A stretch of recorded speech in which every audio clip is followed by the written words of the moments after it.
আসসালামু আলাইকুম। বাবা আর ছেলের একসাথে জুম্মার নামাজ পড়তে যাওয়া। আমার ছেলেটার নামাজের প্রতি খুব আগ্রহ। আজান দেওয়ার সাথে সাথেই বাবাকে নিয়ে টানাটানি শুরু করে মসজিদে যেতে হবে। আল্লাহ আমার এই ছেলেটার এই আগ্রহটা সারা জীবন দিয়ে রাখুক। আমার আল্লাহ আমার ছেলেটাকে আল্লাহ যেন তার রাস্তায় কবুল করে নেয়। আমি আমার ছেলেটাকে মাদ্রাসায় পড়াতে চাই। আমার খুব আগ্রহ। আমার ছেলেটা আমার মৃত্যুর পরে আমার জানাজা যেন ওই পড়াতে পারে। আমার ২ ছেলেকেই আমি মাদ্রাসায় পড়াবো এরকমই ইচ্ছা আছে। আল্লাহ আমার এই ইচ্ছাটা পূরণ করে দিক।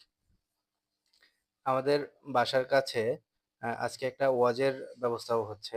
তো আমার ছেলেটা ওয়াজে যাওয়ার জন্য খুব আনন্দে অপেক্ষা করছে আগ্রহের সাথে। বাম সাইডে হচ্ছে ওয়াজের জায়গা আর ডান দিকে হচ্ছে আমাদের আ মসজিদ, যে মসজিদে আমরা নামাজে যাচ্ছি।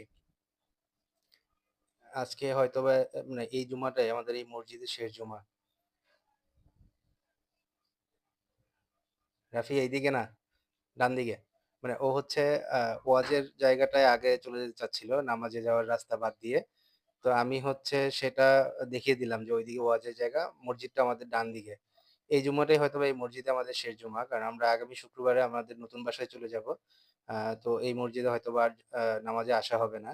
তা আমার ছেলেটার কিছুটা মনও খারাপ যে এই মসজিদে সে আর আসতে পারবে না। এই মসজিদটা তার খুব পছন্দের। আমরা এখন মসজিদের কাছাকাছি চলে আসছি।